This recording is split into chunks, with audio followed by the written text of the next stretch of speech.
Well, in some sectors there probably is something like strategy taking place, and in other sectors there's not.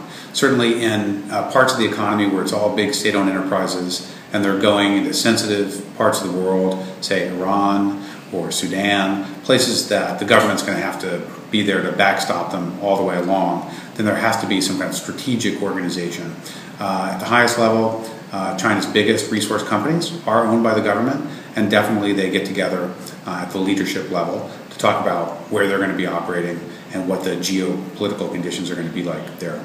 In many, many other sectors, including, for example, in autos, in food products, in California, most of the investments have been software companies. In gaming businesses, there's absolutely no strategy whatsoever. The strategy is a Chinese entrepreneur trying to make money.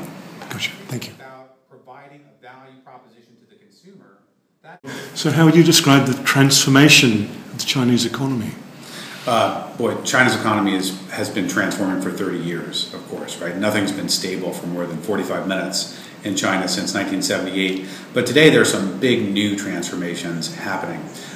Industries which for years had made money just by increasing the scale of their production no longer can increase their profits by doing that. They're needing to do more sophisticated things that, till date, foreign companies have been helping them do. To export, market to foreign customers, do research and development, manage the customer experience. Now the Chinese firms that have been making stuff for other people for a long time are needing to do those things for themselves. And in addition, Chinese firms are going abroad to find the missing pieces. They need to be more competitive back at home. Gotcha. How would you describe China's move to the rule of law? Rule of law is so important for China's future.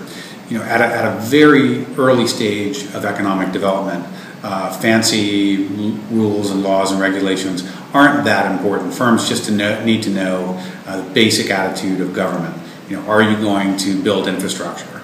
Are you going to make it possible for me to recruit the people I need to hire to put something together?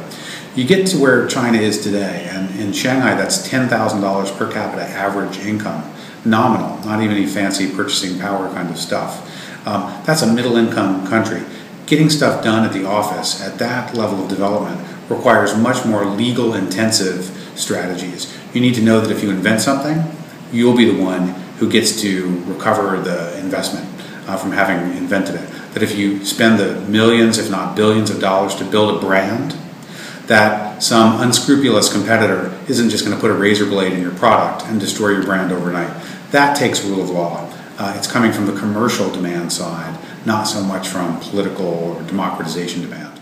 Then it's got something it can take home to compete better. So does China have what it takes to operate in the United States? Well, I don't know if China does. Some Chinese companies do.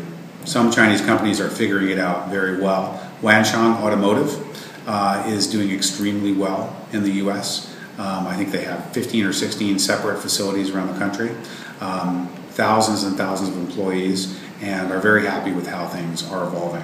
Other Chinese companies have had a much harder time of it and are having to learn as they go along. But nobody starts off knowing how to operate in a place before they get there. When American firms first came to China, they didn't know the answers. It took them quite a while, in fact, to figure out what was most important about operating efficiently in the People's Republic. So I think it'll be the same for Chinese companies in America.